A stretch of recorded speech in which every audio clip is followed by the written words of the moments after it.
దీని పేరు air bus H160. ఎట్లా ఉంటుంది అంటే హెలికాప్టర్ ఇది చాలా అడ్వాన్స్డ్ హెలికాప్టర్ ఇది.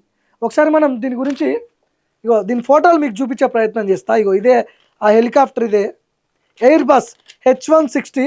మొత్తం ఇక లగ్జరీగా ఉంటుంది, మొత్తం ఏసీ గీసి ఉండనిది అంటూ ఏముండదు. దీంట్లో 12 మంది ప్రయాణం చేయొచ్చు, 2 పైలట్లు ఉంటారు. చాలా అడ్వాన్స్డ్ టెక్నాలజీ ఉన్నటువంటి హెలికాప్టర్ ఇది. ఇక మొత్తం లగ్జరీ సీట్లు, 360 డిగ్రీస్లో ఈ సీట్లన్నీ కూడా మెల్ట్ అయిపోతాయి. మెల్ట్ అంటే ఫోల్డ్ చేసుకోవచ్చు.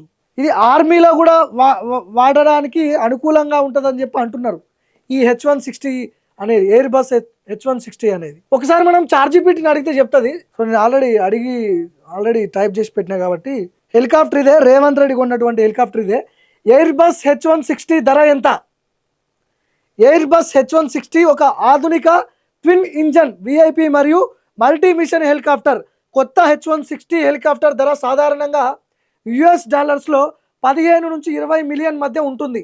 అంటే భారత కరెన్సీలో సుమారుగా 125 కోట్ల నుంచి 170 కోట్ల వరకు డాలర్ మారకం విలువపై ఆధారపడి మారవచ్చు. ఇప్పుడు ఈ పైన స్టెప్ వరకు ఓన్లీ బేసిక్ హెలికాప్టర్ చెప్తుంది. అంటే స్టార్టింగ్లో ఉన్నటువంటి బేసిక్ హెలికాప్టర్ 170 కోట్లు, 125 నుంచి 170 కోట్లు అని చెప్పి చెప్తుంది. అదే ఒకవేళ మనం మోడిఫికేషన్ చేసుకుంటే, అంటే లగ్జరీగా మనకు కావాలనుకునే విధంగా మనం మార్చుకుంటే ధర పెరుగుతుంది. మళ్ళీ ఆంధ్రప్రదేశ్ ముఖ్యమంత్రి ప్రయాణాల కోసం H160ను కొనకుండా లీజ్ పద్ధతిలో ఉపయోగిస్తున్నట్లు నివేదికలు పేర్కొన్నాయి.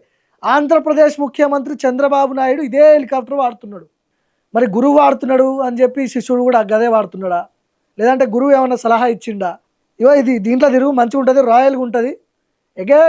మంత్రులు తిరిగి హెలికాప్టర్లో తిరిగి నువ్వు ఇజ్జత్ తీసుకుంటున్నావు అనవసరంగా. ఆ కోమటిరెడ్డి వెంకటరెడ్డి, బట్టి విక్రమార్క, పొంగులేటి, వీళ్ళు వాడుతారు. వాళ్ళు వాడేది వాడతారా? మీరు ముఖ్యమంత్రి, నువ్వు వాళ్ళు మంత్రులు, తేడా ఉండాలి కదా, డిఫరెన్స్.